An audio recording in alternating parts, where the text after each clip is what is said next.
জাহান্নাম এত কঠিন, কঠিন হবে জাহান্নাম।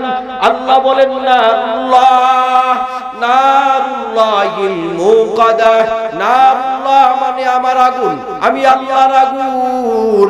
আমি আল্লাহ যত বড় তাকাইয়া দেখ, আমার আসমান তত বড়, আমি আল্লাহ যত বড়, জমিন তত বড়, আমি আল্লাহ যত বড়, আমি আল্লাহর হুকুমটাও তত বড় রে বান্দা।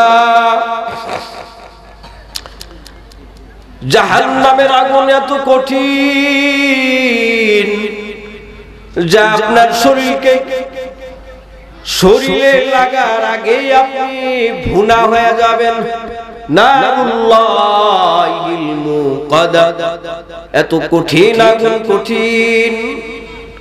ওই আগুনের ভিতরে যখন আপনাকে দিবে, জাহান্নামের ভিতর থেকে বান্দা ডাকতে থাকবে ইয়া হান্নান ইয়া মান্নান। ডাকতে ডাকতে ডাকতে ডাকতে 50,000 বছর চলে যাবে, বান্দা তাও ডাকতেই থাকবে। 50,000 বছর পর আল্লাহ জবাব দিবেন লাব্বাইক ইয়া আবদি, এ বান্দা তুমি কেন ডাকো? আল্লাহকে বলবে আল্লাহ পেটে বড় ক্ষুধা গো, আল্লাহ বড় ক্ষুধা। আল্লাহ রাব্বুল আলামিন ফেরেশতাদেরকে ডাক দিয়ে বলবে ফেরেশতার দল, ওই বান্দার জন্য, জাহান্নামী বান্দার জন্য কোন বাজেট আছে নাকি? আল্লাহকে ফেরেশতার দল বলবে আল্লাহ তার জন্য জাহান্নামী খাবার বাজেট আছে গো আল্লাহ। তাকে এমন একটা ফল খাওয়ানো হবে যাকুম, যা ভেতরেও যাবে না, সামনের দিকেও আসবে না। আবারও আল্লাহকে ডাকতে থাকবে ইয়া হান্নান ইয়া মান্নান। ডাকতে ডাকতে ডাকতে ডাকতে 50,000 বছর পার হয়ে যাবে। আল্লাহ রাব্বুল আলামিন ডাকবেন রে বান্দা তুমি কেন ডাকো? আল্লাহকে বলবে আল্লাহ আমার বড় পিপাসা লেগে গেছে গো আল্লাহ, বড় পিপাসা লেগে গেছে। আল্লাহ ফেরেশতাদেরকে ডেকে বলবে ফেরেশতার দল, ওই বান্দার জন্য কোনো পানির ব্যবস্থা আছে নাকি? তার তো পিপাসা লেগে গেছে। আল্লাহকে ফেরেশতার দল বলবে আল্লাহ তার জন্য জাহান্নামীর গলিত পুষ এবং রক্তের ব্যবস্থা পান করার জন্য। আল্লাহ বলবে তাকে দিয়ে দাও তার ওই পুষ গলিত আর রক্ত। এত উত্তপ্ত হবে, মুখ বরাবর নিয়ে যাওয়ার আগেই মুখটা গলে ঝলসে পড়ে যাবে। এত কঠিন আযাব, এত কঠিন শাস্তি। এই শাস্তি থেকে রক্ষা পাওয়ার জন্য আল্লাহ জান্নাত দিয়ে শাস্তি থেকে রক্ষা পাওয়ার জন্য 4টি আমল করতে হবে, 4টি গুণ আমার ভিতরে থাকতে হবে। 1 নাম্বার ইল্লাল্লাযীনা আমানু, 1 নাম্বার ঈমানদার হতে হবে। 1 নাম্বার পরিপূর্ণ ঈমান আনতে হবে। 2 নাম্বার ইল্লাল্লাযীনা আমানু, ঈমানের ভার নেক আমল করতে হবে। ওয়া আমিলু ইল্লাল্লাযীনা আমানু ওয়া আমিলুস সালিহাত। 1 নাম্বার ঈমান আনতে হবে পরিপূর্ণ। 2 নাম্বার ঈমান আমল করতে হবে পরিপূর্ণ নেক আমল। ওয়া আমিলুস সালিহাত ওয়া তাওয়াসাউ বিল হক, হকের উপদেশ দিতে হবে একে অন্যকে। আর সকল নেক আমল করি, সমস্যা নাই। যখনই আমরা হকের দাওয়াত দিতে যাই তখনই হয় বিপদ। বলে যতই দাওয়াত করি না কেন, যত দাওয়াত করি কোনো সমস্যা নাই, কিন্তু হকের দাওয়াত দিতে গেলেই বিপদ। হকের দাওয়াত দিতে গেলে বেঈমানের কাছে বিপদ, বেঈমানের কাছে ভালো লাগবে না। হকের দাওয়াত দিবেন মুনাফিকদের ভালো লাগবে না, হকের দাওয়াত দিবেন নাস্তিকদের ভালো লাগবে না, হকের দাওয়াত দিবেন মুসলমান নামের মুনাফিকদের ভালো লাগবে না, হকের দাওয়াত দিবেন আপনার নাস্তিকদেরও ভালো লাগবে না। হকের দাওয়াত দিতেই থাকবেন। এই আমাদের উলামায়ে কেরামের উপরে 16 বছর যত বিপদ মুসিবত, তারপরে উলামায়ে কেরাম হকের দাওয়াত দেওয়া বন্ধ করে নাই। এই মাদ্রাসা বন্ধ হয় নাই, এই মসজিদ বন্ধ হয় নাই, তারা মাদ্রাসা বন্ধ করার চেষ্টা করেছিল, মসজিদ বন্ধ করার চেষ্টা করেছিল, উলামায়ে কেরামের জবানের কথাগুলো, কোরআনের কথাগুলো বন্ধ করার চেষ্টা করেছিল। তাদের ওই চেষ্টা সাধ্য হয় নাই, বরং তারা এখান থেকে পালাইয়া দাদু বাড়ি চলে গিয়েছে। ঠিক না? সন্তান, আজ আমার সন্তান মোবাইলে ব্যস্ত হয়ে গেল, নামাজের খবর নাই। হে মুসলমান, আজকে আমার সন্তানকে নামাজের তাগিদ করতে পারি না, আমার ঈমান দুর্বল। আমার সন্তানকে কোরআন শেখাইতে পারি না, ঈমান দুর্বলতার কারণে। আমার সন্তানকে নামাজের কথা বলতে পারি না, ঈমানের দুর্বলতার কারণে। মুসলমান, এ মুসলমান, আমার সন্তান রাত্রি 12টা পর্যন্ত ঘুরতেছে অ্যান্ড্রয়েড মোবাইল নিয়ে। আমার সন্তান 1টা বাজে বাড়িতে ফিরে, আমি বলতে পারি না। আমার সন্তান মদ্যপান করতেছে, তারপরেও আমি বলতে পারতেছি না। কেন? একটাই কারণ, ঈমানের দুর্বল। এই ঈমানকে মজবুতি করতে হবে নবী আলাইহিস সালামের আদর্শ মোতাবেক। নবীর আদর্শ দিয়ে ঈমানকে মজবুত করব। নবীর আদর্শ মানব যতক্ষণ আমার সিনার ভিতরে রূহ আছে, ততক্ষণ পর্যন্ত দুনিয়াতে আল্লাহ আমাকে যতক্ষণ পর্যন্ত বেঁচে রাখছে, ততক্ষণ পর্যন্ত যদি নবীর আদর্শ নিয়ে আমরা থাকতে পারি আর নবীর আদর্শ মোতাবেক জীবন যাপন করতে পারি, তাহলে কিছুই লাগবে না। মৃত্যু হবে তো আল্লাহ জান্নাত দিবেন। সুবহানাল্লাহ।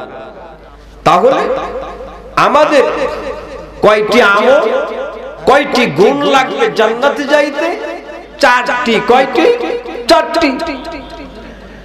1 নাম্বার ঈমান। ইল্লাল্লাযীনা আমানু ওয়া আমিলুস সালিহাত। 1 নাম্বার ঈমান। 2 নাম্বার নেক আমল।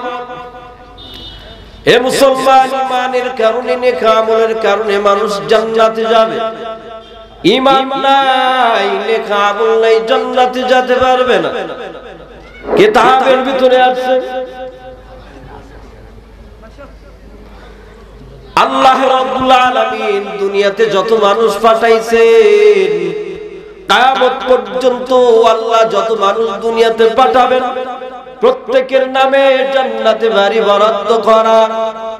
আবু লাহাবের নামেও জান্নাতে একটি বাড়ি বরাদ্দ করা।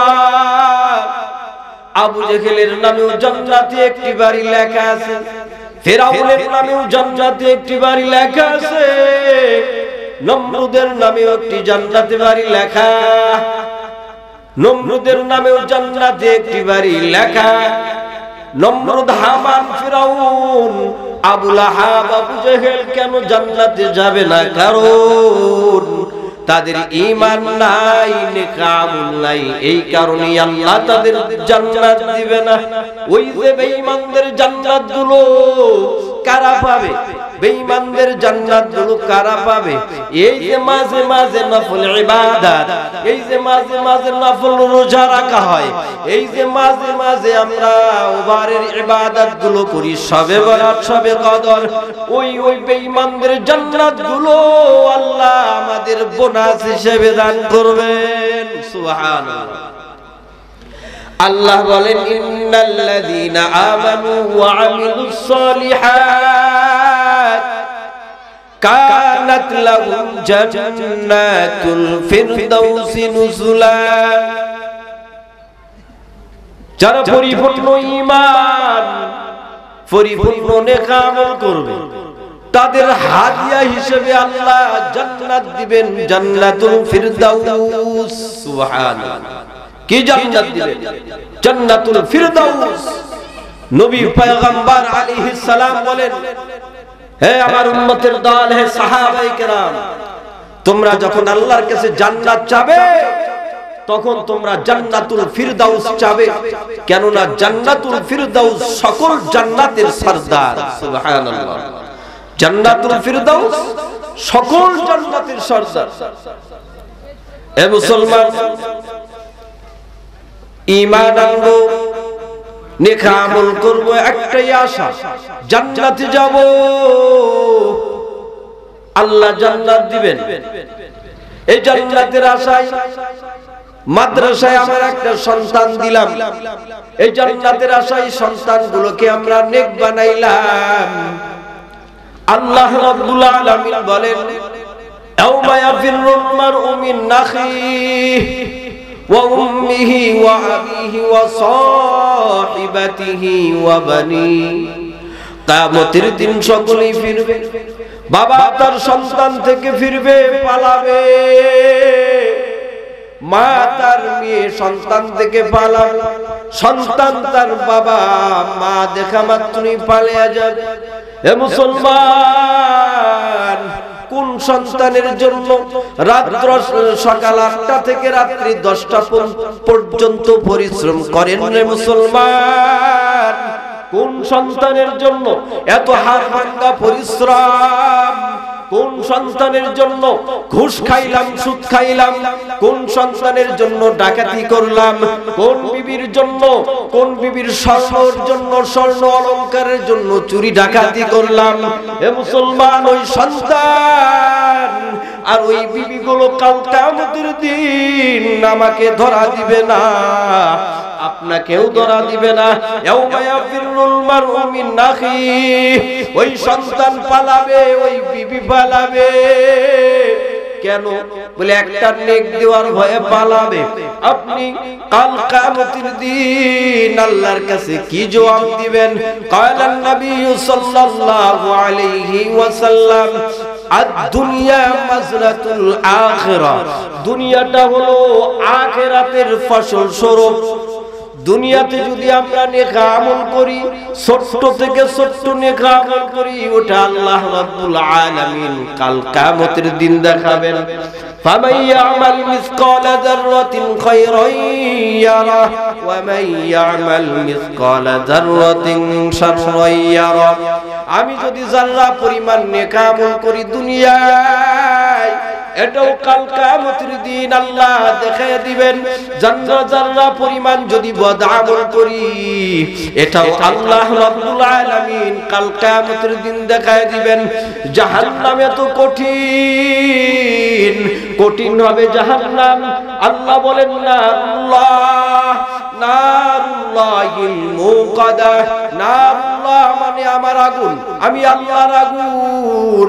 আমি আল্লাহ যত বড় তাকাইয়া দেখ, আমার আসমান তত বড়, আমি আল্লাহ যত বড়, জমিন তত বড়, আমি আল্লাহ যত বড়, আমি আল্লাহর হুকুমটাও তত বড় রে বান্দা। জাহান্নামের আগুন এত কঠিন যা আপনার শরীরে লাগার আগেই আপনি ভুনা হয়ে যাবেন। নারুল্লাহিল মুকাদা, এত কঠিন আগুন, কঠিন। ওই আগুনের ভিতরে যখন আপনাকে দিবে, জাহান্নামের ভিতর থেকে বান্দা ডাকতে থাকবে, ইয়া হান্নান ইয়া মান্নান। ডাকতে ডাকতে ডাকতে ডাকতে 50,000 বছর চলে যাবে, বান্দা তাও ডাকতেই থাকবে। 50,000 বছর পর আল্লাহ জবাব দিবেন, লাব্বাইক ইয়া আবদি। এ বান্দা তুমি কেন ডাকো? আল্লাহকে বলবে, আল্লাহ পেটে বড় ক্ষুধা গো, আল্লাহ বড় ক্ষুধা। আল্লাহ রাব্বুল আলামিন ফেরেশতাদেরকে ডাক দিয়ে বলবে, ফেরেশতার দল, ওই বান্দার জন্য, জাহান্নামী বান্দার জন্য কোনো বাজেট আছে নাকি? আল্লাহকে ফেরেশতার দল বলবে, আল্লাহ তার জন্য জাহান্নামী খাবার বাজেট আছে গো আল্লাহ। তাকে এমন একটা ফল খাওয়ানো হবে যা ভেতরেও যাবে না, সামনের দিকেও আসবে না। আবারও আল্লাহকে ডাকতে থাকবে, ইয়া হান্নান ইয়া মান্নান। ডাকতে ডাকতে ডাকতে ডাকতে 50,000 বছর পার হয়ে যাবে। আল্লাহ রাব্বুল আলামিন ডাকবেন, রে বান্দা তুমি কেন ডাকো? আল্লাহকে বলবে, আল্লাহ আমার বড় পিপাসা লেগে গেছে গো আল্লাহ, বড় পিপাসা লেগে গেছে। আল্লাহ ফেরেশতাদেরকে ডেকে বলবে, ফেরেশতার দল, ওই বান্দার জন্য কোনো পানির ব্যবস্থা আছে নাকি? তার তো পিপাসা লেগে গেছে। আল্লাহকে ফেরেশতার দল বলবে, আল্লাহ তার জন্য জাহান্নামীর গলিত পুষ এবং রক্তের ব্যবস্থা পান করার জন্য। আল্লাহ বলবে, তাকে দিয়ে দাও তার ওই পুষ গলিত আর রক্ত। এত উত্তপ্ত হবে, মুখ বরাবর নিয়ে যাওয়ার আগেই মুখটা গলে ঝলসে পড়ে যাবে। এত কঠিন আযাব, এত কঠিন শাস্তি। এই শাস্তি থেকে রক্ষা পাওয়ার জন্য আল্লাহ জান্নাত দিয়ে শাস্তি থেকে রক্ষা পাওয়ার জন্য 4টি আমল করতে হবে, 4টি গুণ আমার ভিতরে থাকতে হবে। 1 নাম্বার ইল্লাল্লাযীনা আমানু, 1 নাম্বার ঈমানদার হতে হবে। 1 নাম্বার পরিপূর্ণ ঈমান আনতে হবে। 2 নাম্বার ইল্লাল্লাযীনা আমানু, ঈমানের ভার নেক আমল করতে হবে। ওয়া আমিলু ইল্লাল্লাযীনা আমানু ওয়া আমিলুস সালিহাত। 1 নাম্বার ঈমান আনতে হবে পরিপূর্ণ।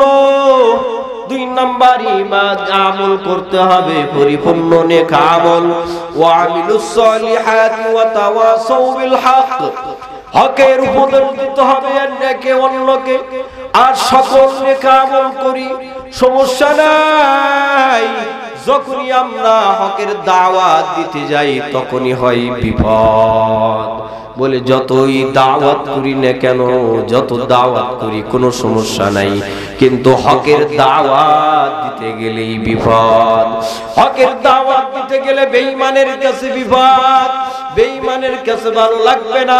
হকের দাওয়াত দিবেন মুনাফিকদের ভালো লাগবে না, হকের দাওয়াত দিবেন নাস্তিকদের ভালো লাগবে না, হকের দাওয়াত দিবেন মুসলমান নামের মুনাফিকদের ভালো লাগবে না, হকের দাওয়াত দিবেন আপনার নাস্তিকদেরও ভালো লাগবে না। হকের দাওয়াত দিতেই থাকবেন। এই আমাদের উলামায়ে কেরামের উপরে 16 বছর যত বিপদ মুসিবত, তারপরে উলামায়ে কেরাম হকের দাওয়াত দেওয়া বন্ধ করে নাই। এই মাদ্রাসা বন্ধ হয় নাই, এই মসজিদ বন্ধ হয় নাই। তারা মাদ্রাসা বন্ধ করার চেষ্টা করেছিল, মসজিদ বন্ধ করার চেষ্টা করেছিল, উলামায়ে কেরামের জবানের কথাগুলো, কোরআনের কথাগুলো বন্ধ করার চেষ্টা করেছিল। তাদের ওই চেষ্টা সাধ্য হয় নাই, বরং তারা এখান থেকে পালাইয়া দাদু বাড়ি চলে গিয়েছে। ঠিক না? হয় নাই, হবে না ইনশাআল্লাহ। আমরা পরিপূর্ণ ঈমান এবং নেক আমল আনব। আল্লাহ তাআলা পরিপূর্ণ এবং নেক আমলের কারণে আমাদেরকে জান্নাত দান করবেন। সুবহানাল্লাহ। সময় আছে কয় মিনিট আছে? 25 না, আযান কত? এরপরে সবুর করব, সবুরের উপদেশ দেব একে অন্যকে। কেমন ছিল হযরত সবুর, হযরত হাজরা আলাইহিস সালাম, হযরত ইব্রাহিম, সংক্ষিপ্ত করে বলি, হযরত ইব্রাহিম পয়গম্বর, ইব্রাহিম আলাইহিস সালাতু ওয়াস সালাম বলতেছেন, হাজরা তোমার সন্তানকে সাজিয়ে দাও, বড় লোকের বাড়িতে যাব, দাওয়াত আছে। হযরত হাজরা আলাইহিস সালাতু ওয়াস সালাম ইসমাইল পয়গম্বরের সাজিয়ে দিলেন, রাস্তার মধ্যে নিয়ে যাইতেছেন। মাঝখানে শয়তান ধোঁকা দিবে। এখনই তো ধোঁকা দেওয়ার সময়। কাকে আগে ধোঁকা দেওয়া যায়? হাজরা তো মহিলা মানুষটাকেই ধোঁকা দেয়। হযরত হাজরা আলাইহিস সালাতু ওয়াস সালামের কাছে গিয়ে বলে, রে হাজরা, সন্তানকে তুমি কোথায় পাঠাও? বলে বড় লোকের বাড়িতে দাওয়াতে যায়।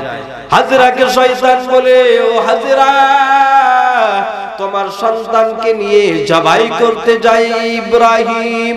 হাজরা আলাইহিস সালাম বলেন, শয়তান ভেগে যা, বাবা হয়ে কখনো সন্তানকে জবাই দিতে পারে না। শয়তান বলে, জবাই তো দিবে আল্লাহর হুকুমে, বাবা হয়ে জবাই দিতে পারে না। ঠিক আছে, আল্লাহর অর্ডার, ইব্রাহিম ইসমাইলকে জবাই করতে হবে। হযরত হাজরা আলাইহিস সালাতু ওয়াস সালাম বলেন, শয়তান বেগে যদি অর্ডার করে তাহলে একটা ইসমাইল নয়, ওই রকম 100টা ইসমাইলকে আমি কুরবানি করতে প্রস্তুত। সুবহানাল্লাহ। তাদের ভিতরে কেমন ধৈর্য ছিল, কেমন সবুর ছিল। এদিকে ইসমাইল আলাইহিস সালাতু ওয়াস সালামকে শয়তান ধোঁকা মারে, ইসমাইল তোমাকে কোথায় নিয়ে যাই রে ইসমাইল? ইসমাইল বলতেছে আমার বাবা আমাকে দাওয়াতে নিয়ে যায়। শয়তান বলে না, তোমাকে তো জবাই করার জন্য নিয়ে যায়। হযরত ইব্রাহিম পয়গম্বর ইসমাইল আলাইহিস সালাম বললেন, ও বাবা আপনি নাকি আমাকে জবাই করার জন্য নিয়ে যান। ইব্রাহিম পয়গম্বর বলেন, শয়তান এখানে পাথর নিক্ষেপ করো। পাথর নিক্ষেপ করার পর আজ কিয়ামত পর্যন্ত ওই জায়গায় পাথর নিক্ষেপ করবে হাজী সাহেবের দল।